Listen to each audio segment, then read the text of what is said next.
you. It is so honored to be here today to share this space with all of you, and just want to congratulate Luis again on his book. I don't know how many of you have read it here, but there were some chapters where my cortisol was just pumping. So grateful you're still alive, Luis. It was wonderful to meet some folks in your family and other community members from across the world who really have inspired your vision and leadership. So thank you for sharing your story through Higher Ground with us. I really love opportunities to come and visit the Pikes Peak region. I've been known to staycation here with my daughters every now and again. We've made some really great memories horseback riding and visiting the wallabies at the zoo and hitting up the Penny Arcade and the skee ball court. The GOCO staff as well has done the incline together as a team. That was a great experience for some of us, other folks not so much. And this region is home to 4 incredible GOCO staff members and board members. We have Tila Larson, who's here somewhere, who's our manager of programs, Chris Obie, who's our Generation Wild program officer. We have Mina Liebert, who's our vice chair of our board, and Krithika Prashant, who's also on our board. And our director of programs, Chris Yuan Farrell, still claims the 719 because he grew up here. So GOCO has a ton of big love for the Pikes Peak region. So as Becky mentioned, I've been with GOCO in various roles since 2006, and it's really been wonderful to see the evolution of the outdoors in this region.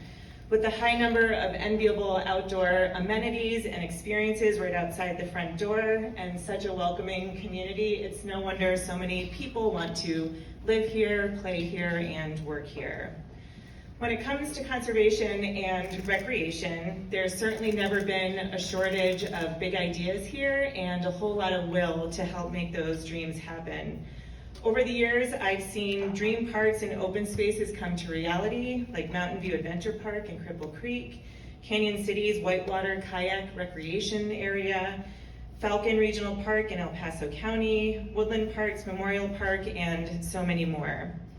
We've seen communities and land managers hustling to keep up with demand by acquiring new open spaces, building new community parks and trails, and ensuring that amenities are high quality so that folks can really enjoy a high quality experience. Partners have leveraged and stretched resources to accomplish so much. We've seen Palmer Land Conservancy, who continues in its mission to conserve public and private lands. Rocky Mountain Field Institute implements needed cross-jurisdictional stewardship projects. And of course, Generation Wild of the Pikes Peak region, who's hustling to get kids and families outside. Is that you all over here? Nice to meet you. And of course, Pikes Peak Outdoor Recreation Alliance that strengthens the outdoor recreation industry through leadership and collaboration.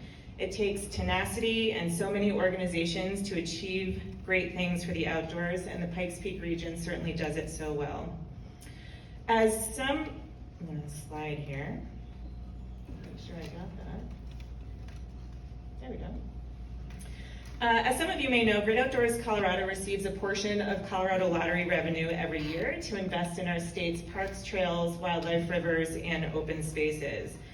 When I visit rooms like these to discuss challenges and opportunities our outdoors face, I'm really reminded of the foresight of GOCO's founders. Over 3 decades ago, Governor Roy Romer and DNR Executive Director Ken Salazar, who we know has gone on to serve many other very important roles, pulled together a citizens committee representing a cross-section of business, conservation, and political leaders from across the state to help answer the question, what should we do to sustain and enhance our great outdoors? At that time, Colorado's population was rapidly growing, and visionaries wanted to accommodate that growth while also ensuring that our land and water would continue to thrive for people and wildlife. They believed that our outdoors formed the backbone of Colorado's economy, and they were after a plan for the future. After extensive public process, the committee proposed establishing a trust fund to permanently dedicate funding to the outdoors. An initiative which would redirect up to half of lottery proceeds each year was placed on the ballot in '92 and approved with 58% of voters in favor, creating Great Outdoors Colorado and making us part of our state's constitution. And today we're led by a governor-appointed, Senate-confirmed board with 19 members who represent all of Colorado's congressional districts. In our first 30 years, GOCO's invested $1.4 billion across Colorado in more than 5,700 projects across all of Colorado's 64 counties. The projects protect land and water, create outdoor access, and inspire a generation to take care of what we love. The Pikes Peak region alone has received $80 million in GOCO funds, which has helped advance many signature projects, including those I mentioned earlier, and other collaborative initiatives, including Red Rock Canyon, Pikes Peak Greenway, the Incline, and Cheyenne Mountain State Park. When building on our future, GOCO often reflects on the past and the vision of our Citizens Committee more than 30 years ago. And it always strikes us that the tipping point that led to the creation of GOCO 30 years ago still echoes decades later. I'm sure most of us are here today because we know the significant pressure our great outdoors are facing, from climate change, increased temperatures, droughts, wildfires, floods, to growing populations and increasing visitation. We see and experience communities across Colorado working hard to integrate a variety of priorities, including breaking down barriers to outdoor access and connecting people to the outdoors, meeting recreational demand and properly managing it, protecting plants and animals and restoring habitats, keeping agricultural lands working, supporting healthy economies, and sustaining community character in our way of life. The video we saw earlier, I think, reflected all of these various values and priorities. And while we do have a collection of impactful and unique funding sources in Colorado for the outdoors, including the Colorado Lottery, the Conservation Easement Tax Credit Program, we have over 40 local park and open space tax programs, private philanthropy, and more, the budget is still woefully insufficient. Federal, state, and local agencies don't have the funding needed for ongoing improvements, maintenance, and staff, let alone new amenities. I believe we all show up in rooms like these because we want to be part of the next right step that helps Colorado make meaningful progress on what can feel like an overwhelming number of challenges ahead. And we want to be part of an all-hands-on-deck approach, given how important our outdoors are to all of us.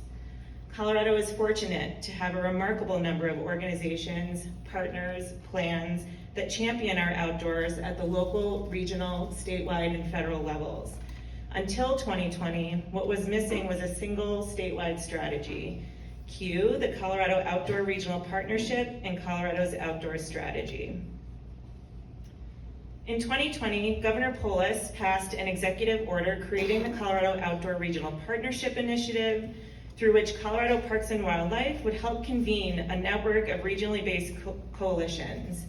They brought together broad interest to develop visions and action plans for advancing conservation and recreation priorities for their area and for the state. Since then, and as of today, we have 20 regional partnerships covering 75% of the state. They've all joined in the network. Many partnerships, like the Pikes Peak Outdoor Recreation Alliance, began their work before the Regional Partnership Initiative was established. They helped inspire the initiative and bring invaluable and trusted leadership and wisdom to the table that keeps the initiative moving forward. I want to recognize Morgan and Haley, who are here with Parks and Wildlife, who kind of help keep the regional partnership humming along. To elevate and support the important work being done at the local level, Colorado also needs statewide leadership, partnership, coordination, and action. So we're working on that too. For the nearly 2 years, GOCO has been working in partnership with Colorado Parks and Wildlife, the Department of Natural Resources, the Governor's Office, a 19-member steering committee, including the Office of Outdoor Recreation and our very own Becky Lineweber, a 23-member technical committee, EDI experts, tribal leaders, and so many more to develop a regionally rooted statewide vision and action plan for climate resilient conservation and restoration and outdoor recreation. And it's called Colorado's Outdoor Strategy. Crazy or genius, Luis? The strategy is a call for Colorado to rally around 3 interconnected North Star goals that are essential to achieve a future where our people, outdoors, community character, and way of life endure for future generations. A future where our collective conservation and restoration actions help wildlife and landscapes thrive amidst climate change, increasing visitation and other stressors, our habitats are resilient and connected, and our communities benefit from healthy ecosystems. A future where we offer a diversity of high-quality outdoor recreation experiences that are accessible, equitable, and inclusive. Management and stewardship of our outdoor spaces enhance benefits and minimize impacts for people, landscapes, and local communities. A future where our conservation, outdoor recreation, and climate resilience planning efforts are integrated and supported by robust funding and capacity, inclusive of diverse perspectives, and drive tangible action to the outdoors. This is the future we want for Colorado, and this strategy, grounded in science and data, is the next right big, bold step to help us get there. A key objective of the strategy is to identify the best places on the landscape for climate resilient conservation outdoor rec, and to support management of these places. Also a critical theme across the strategy is the need to sustain, increase, and align funding for priority projects, capacity, and data. The overall shortage of funding for projects is of course a key concern. Identifying additional funding is a top priority of the strategy. One of the first steps in strategy development was to research existing plans related to the outdoors in Colorado, and we explored more than 530 existing plans, federal, state, county, and private sector plans and strategies. The abundance of planning efforts out there and the analysis of these existing plans pointed to the benefits that enhanced coordination and alignment is needed across Colorado, and a statewide strategy could provide for that. We're not seeking to be one more plan in Colorado. The outdoor strategy really strives to be connective tissue amongst the many existing plans, while catalyzing statewide leadership to elevate and align efforts around common, actionable goals, while fostering partnerships and amplifying regionally rooted efforts. Just as the Colorado Water Plan provides a framework for helping Colorado meet its water challenges through collaborative efforts, Colorado's outdoor strategy will provide a foundation of information, data, and tools to drive outcomes for the outdoors. Foundational to the strategy's success will be ongoing commitment from statewide regional partnership network, including PPORA, and federal, state, local, tribal, public and private land managers, and so many others. We're shooting to make the various data and mapping tools as accessible and user-friendly as we can. One tactic is an interactive resource toolkit that will really help partners access and navigate the various resources available. We are currently hustling to finalize the strategy next spring. There is still a tremendous amount of work and collaboration that needs to be done, and we're getting after it as we speak. And we would invite anyone in this room to visit the website noted on the slide there to read the strategy and provide comment. If you're a real data nerd and you want to get deep into all the content, there's 71 pages of it. Or you can visit the executive summary, which is 17 pages, and will tell you a lot of what you need to know. So the comment period will end on September 15th, so again, would love your feedback. I also want to take a minute to recognize our powerhouse consultant team that's led by Keystone Policy Center and Julie Shapiro. We have the Colorado Natural Heritage Program, SC Group, CU Masters of the Environment Program, Mending Mountains Collective, Rosie Sanchez, GFM Center Table, and so many others who are bringing expertise and a lot of street cred to this process. Colorado's outdoor strategy is the first of its kind in Colorado and quite possibly across the country. It should give Coloradans hope that together, many individuals and organizations from our great state are placing a heavy priority on ensuring a thriving future for our outdoors, which is, after all, our greatest source of shared identity here. It's our pride and joy, and it's our responsibility. At GOCO, we often reflect on ourselves as dreamers for the outdoors, with the resources available to help turn dreams into reality. Partnership and collaboration is at the heart of who we are and what we do, which is why we stepped up as a lead funder for the Regional Partnership Initiative and Outdoor Strategy. We really believe in our bones and the power of collaboration to create change, and are committed to facilitating collective action to move through the challenges that our state is facing today.